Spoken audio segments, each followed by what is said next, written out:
Welcome to BGC Beloved Podcast, where God's grace revealed. And beloved of God, amen. Ang gaganda ng ating mga gising. Every day is a blessing. Amen? Bago po ako magsimula, nais ko munang itaas sa Panginoon ang ating mensahe ngayon. Ipikit po natin ang ating mata. Panginoon, purihin po ang inyong pangalan, dakilain ka, sambahin ka. Lahat po ng aming gagawin, Panginoon, ay para po sa kapurihan ninyo.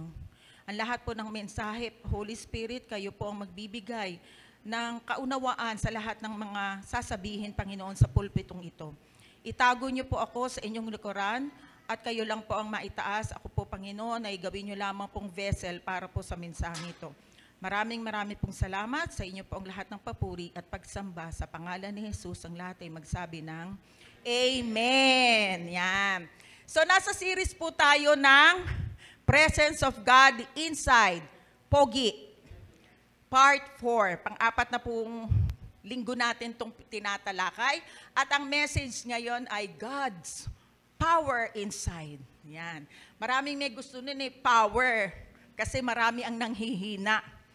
Now, siyempre, bago natin yan talakayin, gusto kong bigyan ko kayo ng maikling review ng mga natalakay natin ng mga nakaraan.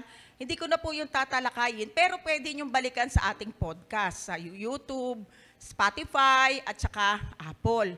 At saka kapag meron kayong gusto pang, baka mamaya, hindi nyo naalala yung sinabi ko, mababalikan nyo doon. So, konting review lang po tayo. Yung pong pinag-aaralan natin ngayon, nung nakaraan, yung pinakauna, no, yung tabernacle. Yung tabernacle po may tatlong parte. Yaan po ay ang outer court, ang inner court, at ang innermost court or Holy of Holies. Inihalin tulad iyan sa ating katawan. So 1 Thessalonians 5:23, ang ating katawan ay composed of spirit, soul, and body. Ngayon, yung outer court, di ba, may video pa yon? Yung outer court, ang sinisimbolize nun yung ating body. Yung inner court o ang holy place, ang sinisimbolize nun ng ating soul. Ano ba yung nasa soul natin? Isip, mind, emotion, at will. Sa innermost court at Holy of Holies, ang sinisimbolo o katapat nun ay ang ating spirit. Kung saan nandoon ang ating Panginoon. Sa innermost court, doon nakikipagtagpo ang high priest. Ngayon, tinapos na ni Kristo ang lahat. Naalala nyo, nung si Kristo ay namatay sa krus, nahati ang makapal na tela na naghahati sa inner court at innermost court. Na ibig sabihin, nung nahati na yun, tayong mga tao ay kaya na nating tawaging Abba, Father ang Panginoon. Amen?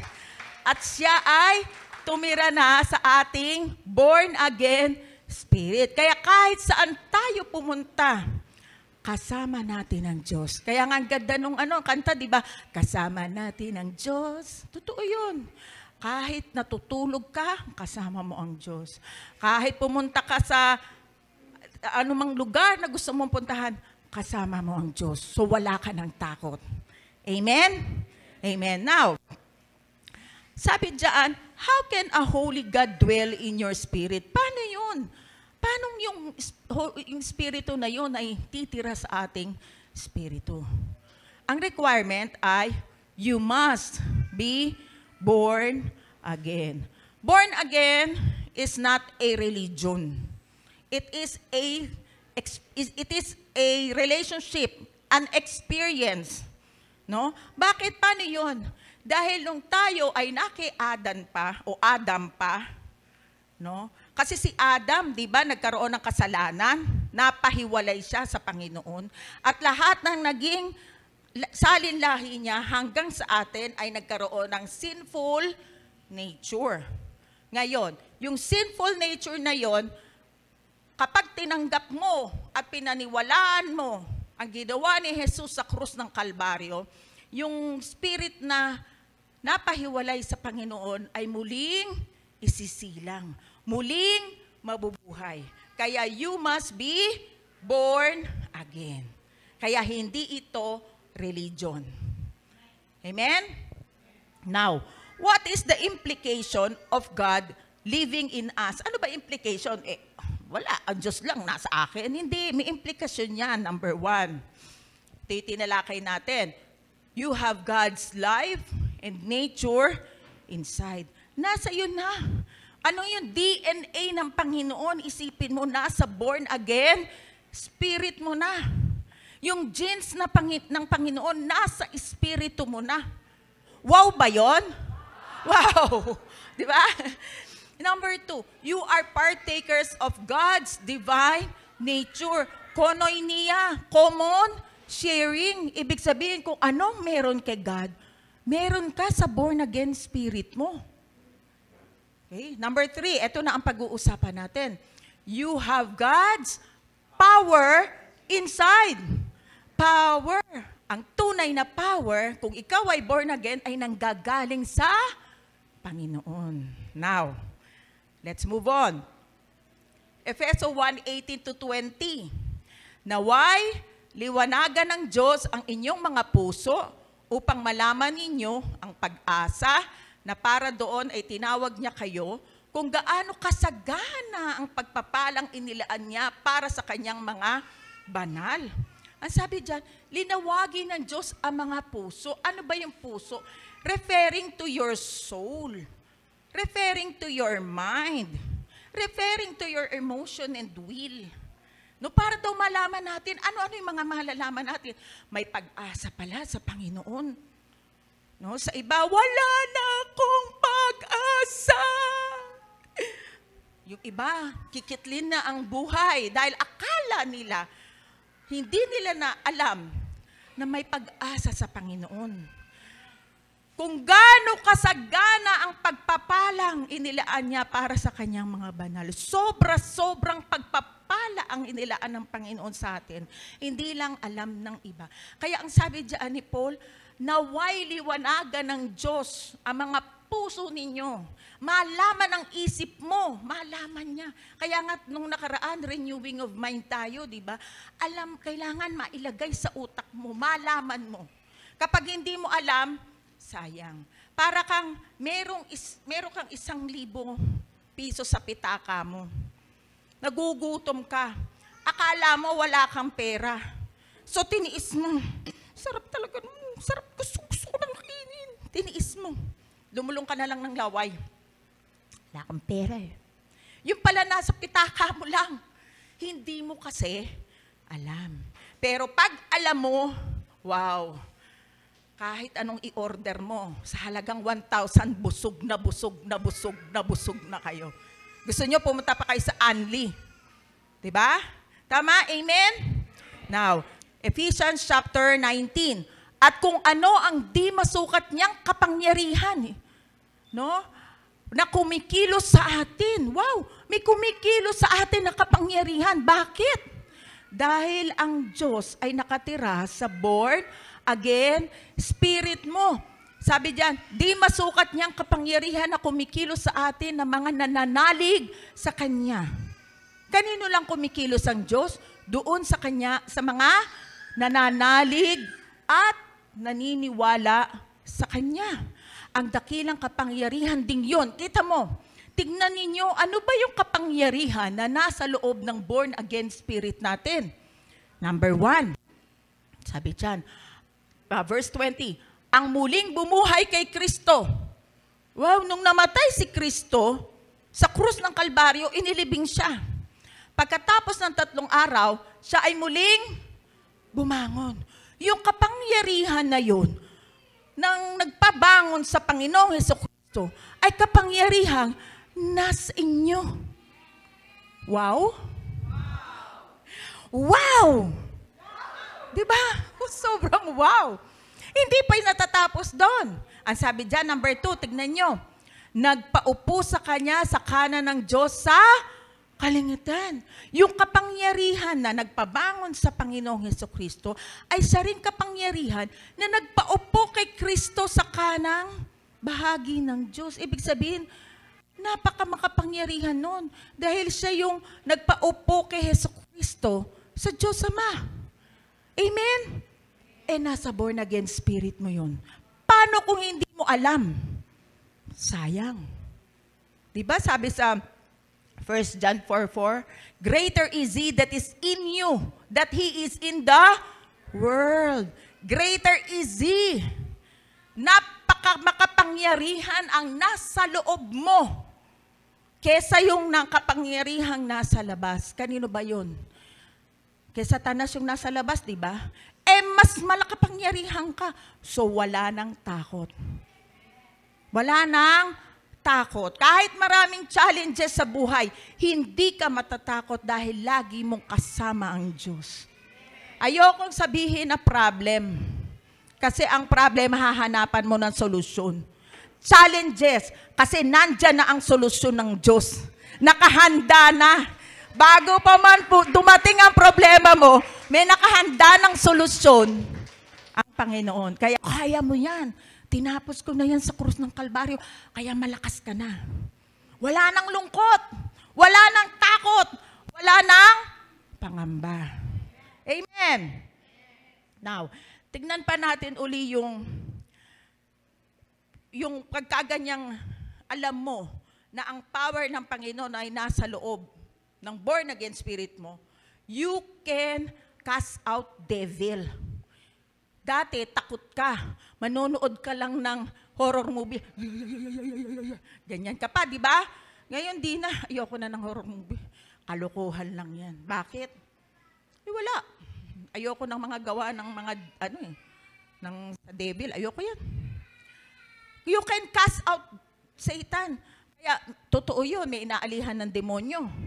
Pwede mo siyang patungan ng iyong kamay at sabihin mo, devil, lumayas ka sa katawan ni ganito. In Jesus' name. Hindi ikaw yun Yung power na nasa iyo, sa pangalan ni Jesus. Dahil tayo nakaangkla sa biyaya ng Diyos. Wala tayong kakayanan. Lahat sa Panginoon yun. Amen? Ginagamit lang tayo. You can heal sickness. Sa pangalan, halimbawa, sa pangalan ni Jesus, o may nagpa-pray sa'yo, sa pangalan ni Jesus, o diabetes, maghupa ka, lumayas ka sa katawan ni ganito. Die right now, diabetes, in Jesus' name. Lord, thank you sa kalusugan. Ganon. O, halimbawa, meron kang malaking iniisip. O, yung mga estudyante, mag-e-exam. Sabi sa Bible, you have the mind of Christ. Sasabihin mo, I have the mind of Christ. Thank you, Lord. In-empower mo na ako. Sagot ka sa exam. O meron kang mga didesisyonan, I have the mind of Christ, Holy Spirit, tulungan mo ako sa mga desisyong ito. Hindi kayo mapapahamak kapag inunan nyo ang Panginoon. Alam niyo po ba, yung mga estudyante, kahit review kayo ng review, kapag isang click, gumanon lang, nakalimutan ko, grabe, nasa dulo ng dila ko, hindi ko na maalala. Pero alam mo, kung inunan nyo ang Panginoon, ipapaalala niya lahat ng nireview ninyo.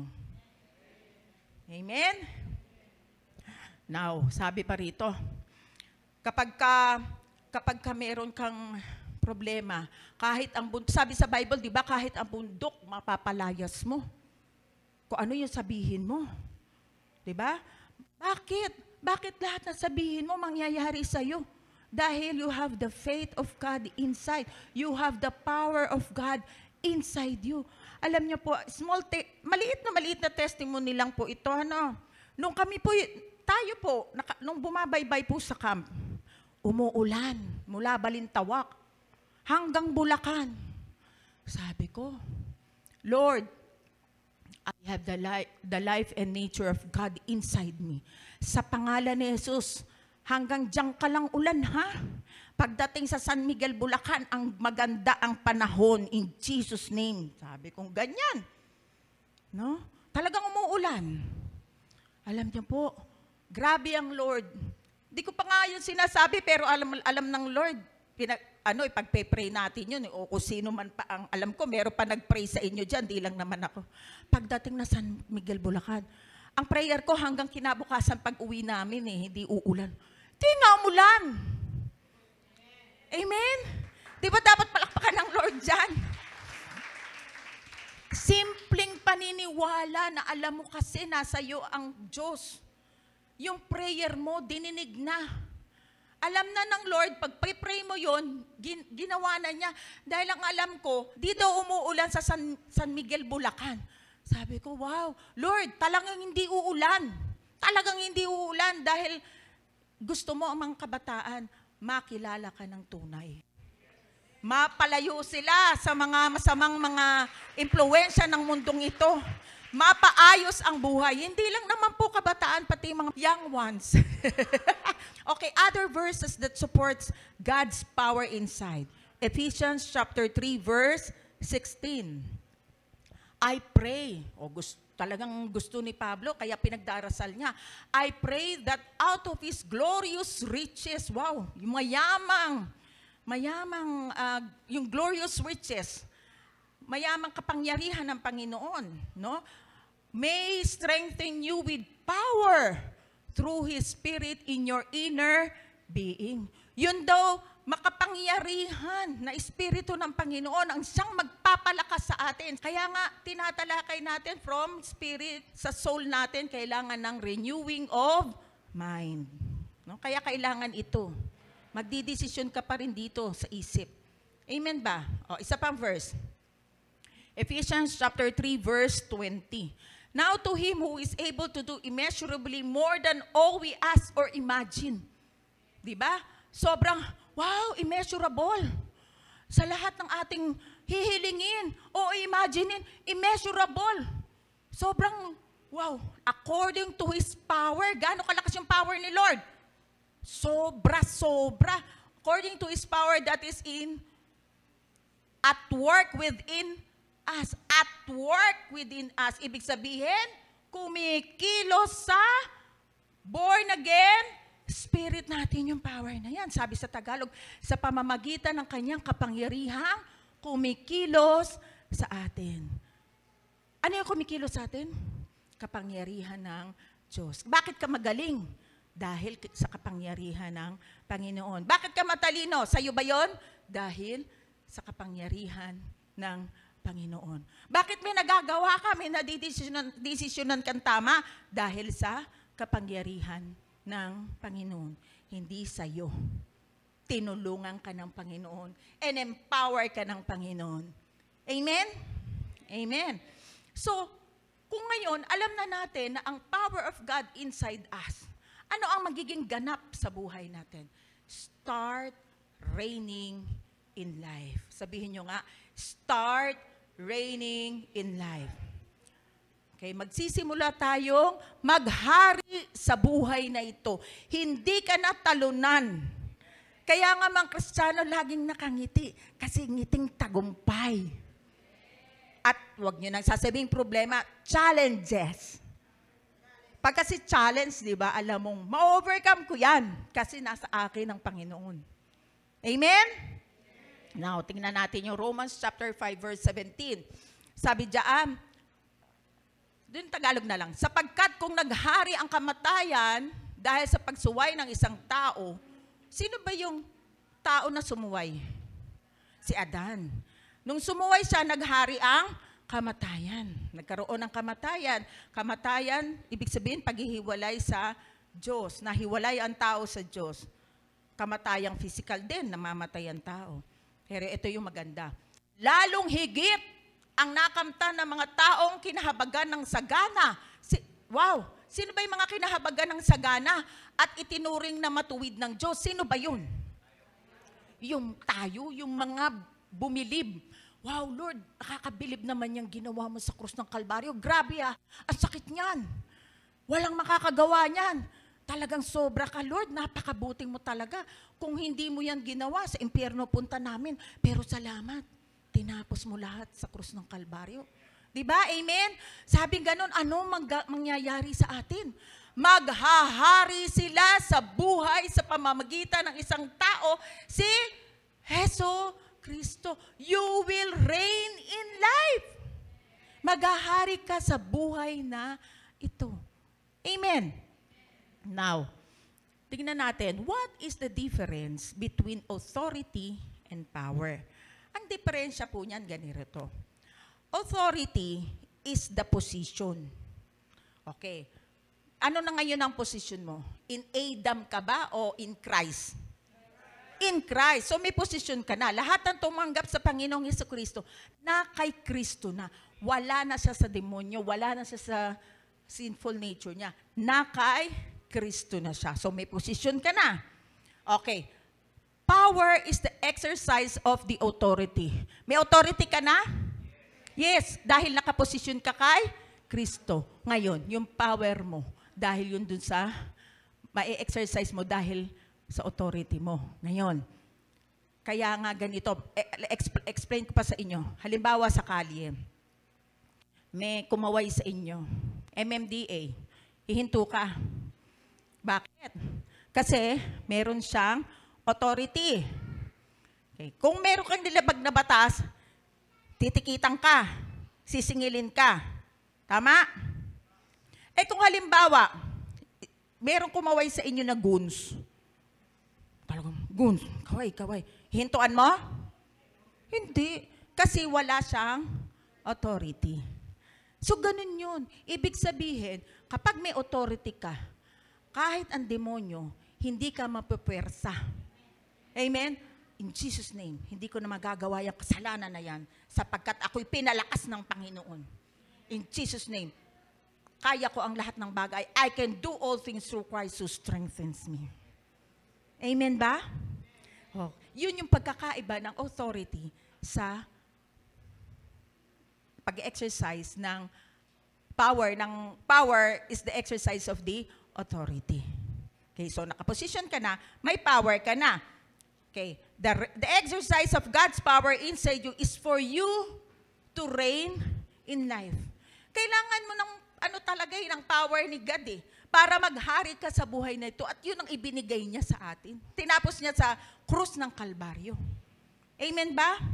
What does it mean to reign in life? Ano ba ibig sabihin na maghahari tayo sa buhay na ito? Number 1, you reign over sin. Yes! Nagkakamali tayo kasi sabi ko nga sa inyo, wala na tayong sinful nature, kaya lang maraming na-imbak na mali, gawi at gawa dito sa utak natin. Kaya kailangan natin ng renewing of mind. Ngayon, ang hindi lang maganda, hindi natin binibigyan priority ng magbasa ng Biblia. Sabi ko nga sa inyo, kapag hindi nyo alam, sayang. Mas lamang ang may alam. Diba? Yun lang. Kaya kapag hindi kayo nagbabasa ng Bible, hindi nyo ma-appreciate yung mga promises ng Panginoon. Okay. Ano ba pagkakaiba ng unbeliever tungkol sa sin at saka ng mga believer? Okay. Unbeliever is under the authority of sin. No? Talagang maano sila sa sin, malapit sila. Hindi nila matanggihan. Kasi ganun yung nature nila. Ang believer has authority over sin and cannot be forced to sin. Yes, pwede ka i-tempt ng devil pero hindi kanya mapapwersa. Katulad ni Heso Kristo, di ba? Kinuha ng devil after ng 40 days niyang pagpa-fasting, dinala siya sa bundok. Tinitempt siya ng demonyo pero hindi siya napwersa. Kasi tayo hindi na mapapwersa. Tuksohin man tayo, hindi na tayo mapipwersa. Bakit? We have God's power inside. Naalala nyo yung nakaraan natin? Ano yung gagawin natin pag may temptation? Run. Kay Joseph, di ba? Run. Amen? Now, tignan natin yung Romans chapter 6, verse 14. Ito yung verse nun. For sin shall not have dominion over you, for you are not under the law, but under grace. For sin shall not be your master. Hindi na natin master yung sin because you are not under law, but under grace. Nasa biyaya na tayo ng Panginoon. Kaya hindi na tayo under sa sin. Amen? Ang master natin, ang Panginoon na. Amen? Kung nagkakamali man tayo, hindi na tayo maglulublob doon. Ay, hindi na bagay sa akin tong kasalanan na to. Hindi na. Binago na ako ng Panginoon. Ang Diyos na ang nasa puso ko. Ay, hindi na bagay sa akin. Ako, hindi ka na maglulublob sa kasalanan. Kikilabutan ka na, ikaw na mismo. Ay, ayoko na yan. Hindi na tama. Ayusin ko na. Amen? Yun yung renewing of mind. Hanggang sa mapapansin mo na lang, teka, parang 1 taon na yata akong hindi nagkakamali. Salamat, Panginoon, ha? Nire-remind mo ko lagi. Salamat. Hanggang nakikita mo sa buhay mo, binabago at binabago at binabago ka ng Diyos. Binabago niya ako araw-araw. Binabago niya ako araw-araw. Read the Bible. Amen? Amen ba? Dahil kapag nasa ilalim ng kautusan ng tao at nalabag ang utos, alam niyo po ba, pag nasa under the law ka, may curse na kapalit. May sumpa na kapalit. Tingnan niyo yung Deuteronomy, kapag mas marami pa yung sumpa, mas marami pa yung parusa. Pero pagka ikaw ay na kay Kristo na, tinapos na niya yung sumpa na yan, ginanap na niya yan dahil alam niya, hindi natin kaya. Lord, alam kong kahit na winawasiwas ako ng malakas na hangin, kunyari barko ka, alam ko hindi ako mapapahamak dahil nakaangkla ako sa biyaya mo. Amen? Amen. Number 2. To reign in life means you reign over sickness. Yes. Kaya tinapos ni Kristo, alam nyo, pwedeng mamatay si Kristo ng simple lang. Kung ang kabayaran ng kasalanan ay kamatayan, pwede namang mamatay si Kristo ng, okay, mamatay na ako nang maligtas na yung mga tao na yan. Hindi ginawa ni Kristo yun. Ano ginawa ni Kristo?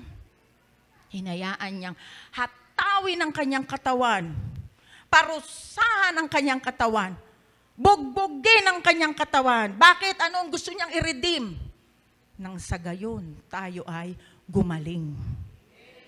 Yes, palakpakan natin ang Panginoon. Totoo, may nararamdaman tayo sa katawan natin. Pero, maghahari ka dyan. Kasi tinapos na yan ng Panginoong Jesucristo eh. Maniwala ka lang. Amen? Okay, tingnan natin ang 3 John 2. Beloved, gusto niya talaga, si John, gusto niya, pinagpe-pray niya, I pray that you may prosper in all things. Gusto niya mag-prosper tayo sa lahat ng bagay. Be in health. Alam niyo ba, ang kalusugan ay kayamanan na.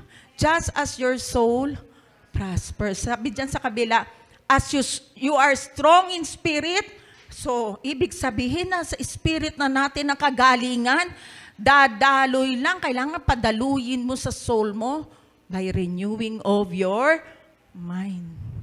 Amen. Kasama sa binayaran ni Jesus ang ating kalusugan. Kaya nga ang prayer dyan ni John, Beloved, I pray. Nangyayari lang naman yan. Sa naniniwala. Kung hindi ka maniniwala, sige, magkasakit ka. Gusto niyo ba yon?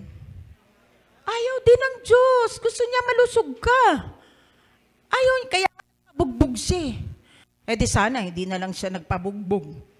Gwapo pa siyang namatay. Kasi sabi sa Bible, hindi na daw makilala ang mukha ni Jesus nung siya ay binugbog. Grabe. Alam ko, lahat, ako lang may nararamdaman, pero sa biyaya ng Panginoon, diba? Gumagaling tayo. Gumaling na actually dapat ang sinasabi natin eh. Amen? Sabi dyan, 1 Peter 2:24, who himself bore our sins in his own body on the tree, that we, having died to sins, might live for righteousness, by whose stripes you were healed. So forbid sickness, huwag mong tanggapin. Ay, tayo naman kasi, sama ng pakiramdam ko. Para akong lalagnatin. Ihiga ako to. O, ayun nga. Natuloy, huwag mong bibihin ang sakit mo in Jesus' name. Pinalakas, pinalusog na ako ng Panginoong Hesukristo. Tayo. Amaya, hindi mo alam mo, malakas ka na. At yung communion, akala nyo ritual yun, hindi. Inaalala natin yung ginawa ni Jesus sa krus ng Kalbaryo. Kahit nasa bahay kayo, gawin nyo, mag-communion kayo. Lord, inaalala ko po ang ginawa mo sa krus ng Kalbaryo dahil po sa katawan ninyo, nabugbog, nasugatan, ako po ay pinagaling na ninyo. Kainin mo. Tignan mo ang susunod, kagalingan sa iyong katawan. Amen! Sige, palakpakan po natin ang Panginoon.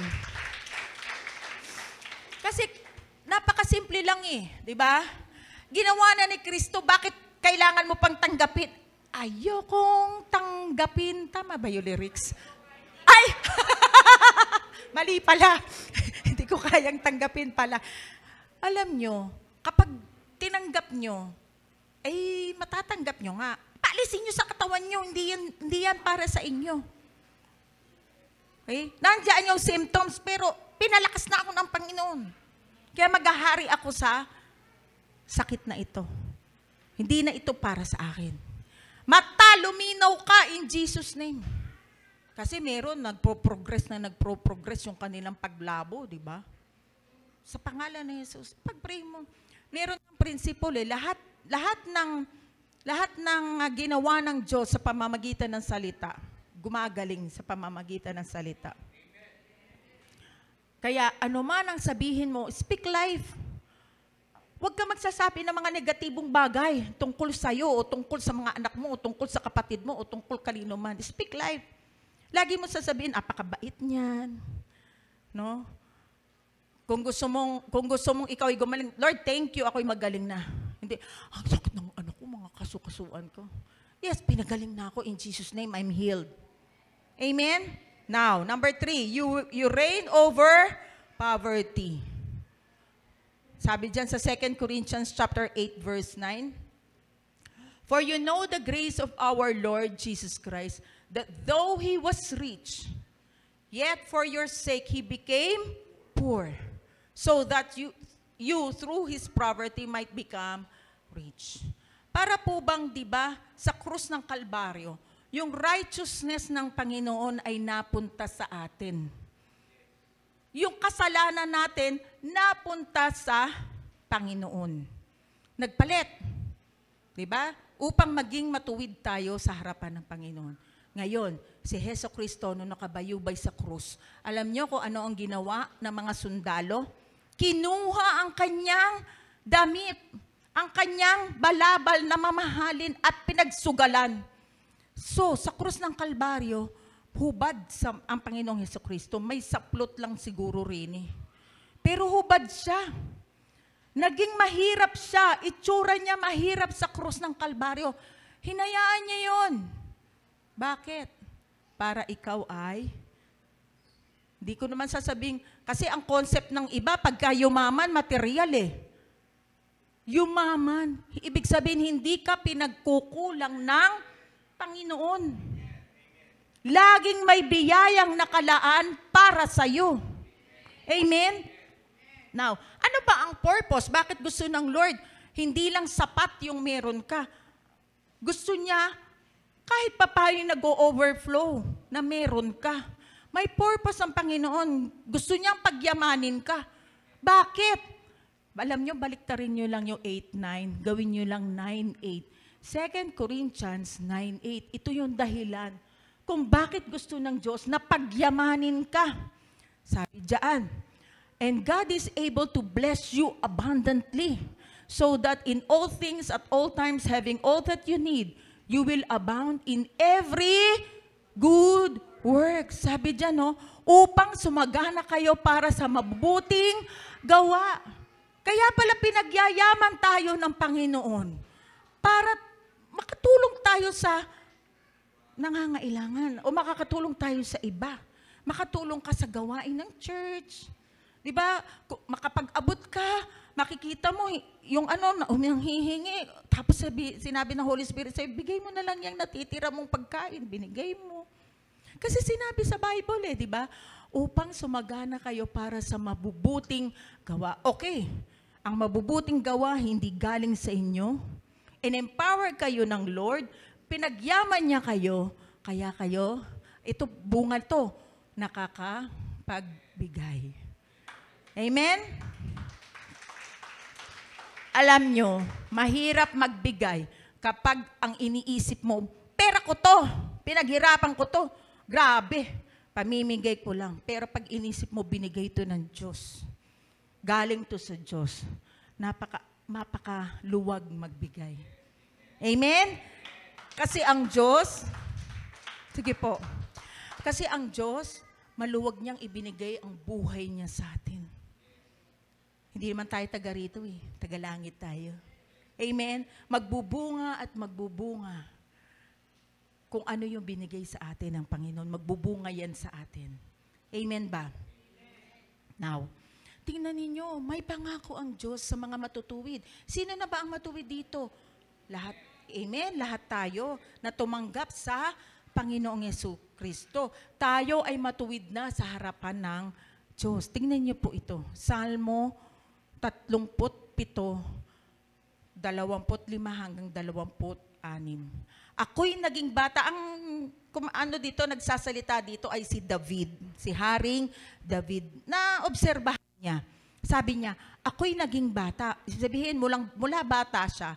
At ngayon matanda na. So matanda na siya. Matanda na to. Nung matanda na si David, nasabi niya to. Ngunit hindi ko pa nakita kahit kailan na ang matuwid, righteous, yung lahat ng mga tumanggap kay Kristo, righteous na, ay pinabayaan ng Panginoon. Kaya, huwag kang matatakot, hindi ka pababayaan ng Panginoon. Amen? Ang kanyamang mga anak ay namamalimos ng pagkain, hindi ka magugutom. May merienda ka pa nga Amen? Kahit may challenge, meron kang inunguya. May challenge ka sa buhay, may challenge ako, pero makita mo, meron kang pagkain sa plato mo. Di ka magugutom, di ka hahayaang gutumin ng Panginoon. Sabi nga kanina, di ba? Kahit yung ibon nga palipad-lipad lang dyan sa, sa sky. Pero hindi ginugutom ng Diyos. Pagbaba ng ibon, may tinutukasang pagkain. Tayo pa kayang anak niya. Amen? Amen. So sabi pa dyan, ang matuwid ay palaging nagbibigay. Kasi nga, gusto ng Diyos pagyamanin tayo Kaya kung may challenges nga ngayon, iiklian ng Lord itong challenge na to. Kasi pagyayamanin ako for good works. Amen? Antayin mo lang. Fruit of the Holy Spirit, di ba? Patience.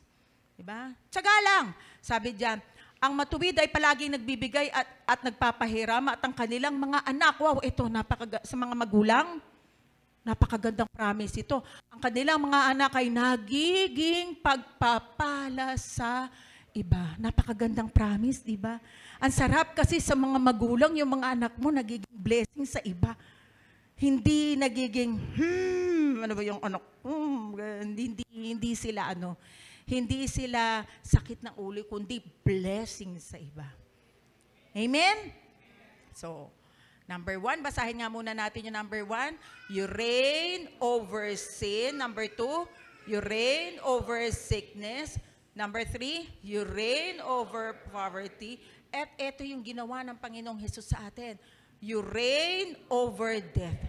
Hindi na tayo mamamatay. Nagkaroon na tayo ng eternal life.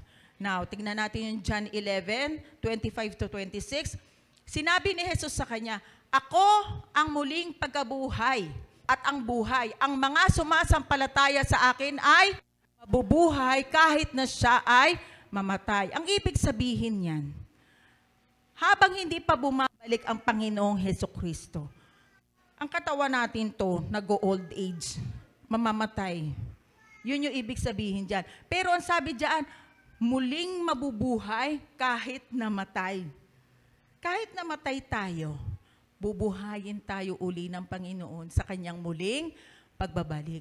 Ang sino mang nabubuhay, ito yung mga naabutan ng rapture, ang sino mang nabubuhay at sumasampalataya sa akin ay hindi mamamatay kailanman.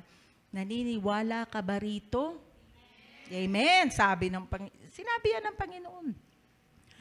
So, pagdating ng Panginoong Jesus, lahat ng mga Kristiyanong nauna sa atin, bubuhayin ng Panginoon at bibigyan ng glorified body. Body na hindi na nagkakasakit at body na hindi na mamamatay. At pagtatagpuin ang kanilang espiritu at body. Tayo, kung darating ang Panginoon mamaya, darating ang Panginoon bukas, hindi natin alam yun, pagdating ng Panginoon. Tayong buhay, kung aabutan pa tayong buhay ng pagbabalik ng Panginoon, itong katawan na ito na nagkakasakit, itong katawan na ito na mamamatay, pabaguhin ng Panginoon. Bibigyan tayong glorified body. At tayo ay makakasama ng Panginoon forever and ever. Amen! So ito ang huling gagapiin ng Panginoon. Ang kamatayan natin pisikal, pagbabalik niya. Nataligtas na espiritu natin eh. Kaya nire-renew natin yung isip natin sa soul part. Kasi pag na-renew natin ang isip natin, you can think right, you can feel right, you will do right. Okay. Mag-iisip ka ng mabuti. No? Nasa espiritu mo, mabuti na. Inisip mo, mabuti na ako sa espiritu ko. Mararamdaman mo mabuti ka, gagawa ka na ng mabuti. Amen? So, salamat sa buhay na walang hanggan na pinagkaloob ng Panginoon. John 5:24. I tell you the truth. Si Jesus Christ na naman na nagsabi nito. Whoever hears my word and believes Him who sent me. Kung sino daw yung naniniwala kay Jesus at dun sa nagpadala sa Kanya. Ano daw ang meron? Ano ang meron sa atin ngayon? Has eternal life. Wow, may eternal life na tayo ngayon pa lang. Kasi ang eternal life ay si Jesus Christ. Kaya ngayon pa lang na naniniwala ka kay Jesus, you have eternal life. Will not condemn. Kinalimutan na ng Lord lahat ng ginawa mong kapalpakan nung araw. Kinalimutan niya yan. At kung may gagawin ka, kakalimutan pa rin niya yan. Dahil mahal na mahal ka ng Diyos. Sabi diyan, will not be condemned. Di ka nakukondenahin. Ikaw, ba't ka nandito sa langit? Eto mga pinagagawa mo, ganyan. Hindi ganun ng Lord. Sasabihin niya, welcome anak, nandito ka. Salamat ha, pinaniwalaan mo. Ginawa ko sa krus. Amen? He has crossed over from death to life. Tumawid na siya. Tumawid na tayo. Mula sa kamatayan, patungo sa buhay. Kaya kapatid, hindi na tayo yung kapag namatayan bakit mo ako iniwan? Sasama ako sa'yo. Pag tinulak ka naman, ba't mo naman ako tinulak? Di ba? Di ba? Hindi na. Kasi may buhay na tayo na walang hanggan. Mauna lang siya. Mauuna lang siya. Kasama na niya si Jesus Christ. Amen? Now, what is inside our spirit? Ano ang resulta ng power na ito? Ano yung nasa inside natin, sa born-again spirit natin? God's power inside. Kung ang dito na yung God's power inside, ano ang mangyayari sa atin? Start reigning in life. Dahil nandito na ang kapangyarihan ng Panginoon, magsisimula na tayo maghari sa buhay na ito. And what does it mean to reign in life? To reign in life means, number 1, you reign over sin. Number 2, you reign over sickness. Number 3, you reign over poverty. Number 4, you reign over death. Maghahari tayo sa kasalanan. Kaya na natin. Hindi sa iyo ha. Kaya ko nang huwag magkasala dahil I have God's power inside. Maghahari na ka na sa sickness. Hindi, tatayo ako, kaya ko to dahil God's power inside me. Diba? You reign over poverty. Pagyayamanin ka ng Panginoon for good works. And you reign over death. May buhay na tayong walang hanggan. At iiwan ko po ang beloved thought sa inyo. Sabay-sabay po tayo. Malakas! I have God's power inside, therefore I reign in life. Amen! Palakpakan natin ang Lord. At bago ako mag-close, gusto ko pong ipag-pray kayo at sa mga bagong attend, sa mga nakikinig ng podcast.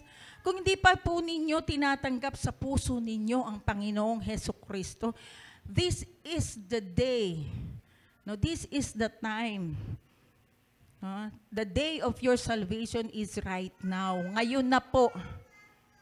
Kaya alang-alang din po sa mga baguhan na tatanggap sa Panginoon, ipikit po nating lahat ang ating mata. Sundan niyo po ako sa maikling panalangin na ito. Sa mga nakikinig sa podcast, sa mga baguhan, mga bagong umattend po sa church na ito. Bukan niyo po ang inyong bibig, lakasan niyo po ang inyong panalangin. Panginoon, salamat po. Salamat po. Sa krus ng Kalbaryo, Sa krus ng Kalbaryo, ibinigay niyo po ang inyong buhay. ibinigay niyo po ang inyong buhay. Alang-alang sa akin. Alang-alang sa akin. Salamat po. Salamat po. Hindi na ako mapapahamak. Hindi na ako mapapahamak. Iniligtas niyo po ako sa apoy ng impyerno. Niligtas niyo po ako sa apoy ng impyerno. Maghari po kayo sa buhay ko. Maghari po kayo sa buhay. Tinatanggap po kita Tinatanggap po kita bilang Panginoon ko bilang Panginoon at tagapagligtas. at tagapagligtas. Panginoong Jesus, Panginoong Jesus, kayo po kayo po ang gumabay sa akin. ang gumabay sa akin. Empower niyo po ako, Empower niyo po ako, banal na espiritu. banal na spirit. Kayo po ang kumilos sa akin. Kayo po ang kumilos sa akin. Huwag niyo po akong pababayaan. Huwag niyo po akong pababayaan. Binibigay ko po ang buhay ko sa inyo Binibigay ko po ang buhay ko sa dahil una po kayong nagbigay. dahil una po kayong nagbigay. Purihin po ang pangalan ninyo. Purihin po ang pangalan. Amen. Amen. Ako na lang po ang nanalangin.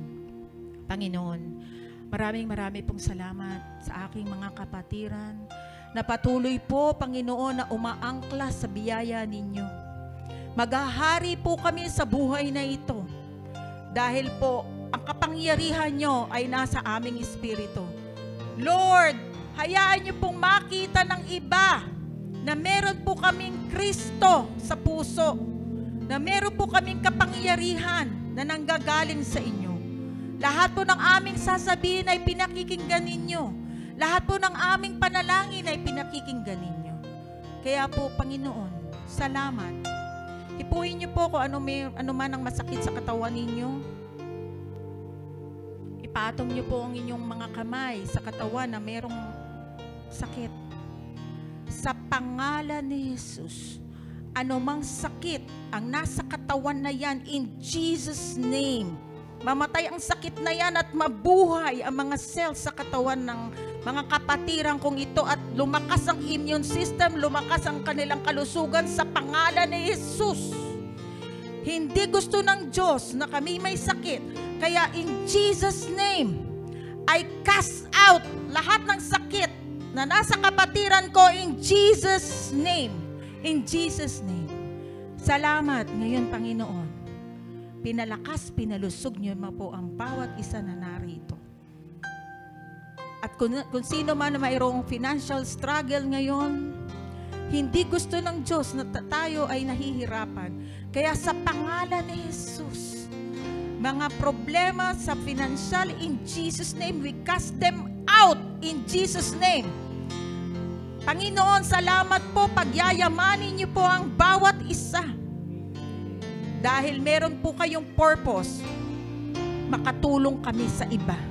Thank you sa mga blessing, Panginoon. Maraming salamat din po, Lord, sa eternal life na ipinagkaloob niyo po sa bawat isa. At Lord, sa bawat lakarin po namin araw-araw, salamat sa biyaya mo. Dahil lahat ng temptation, ma-overcome po namin. Hindi dahil sa lakas namin, kundi dahil sa kapangyarihan nasa amin. Thank you, Lord, in Jesus' name. Amen.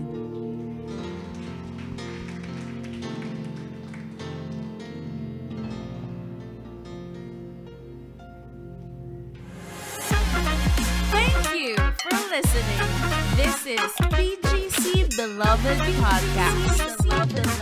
Where God's grace revealed.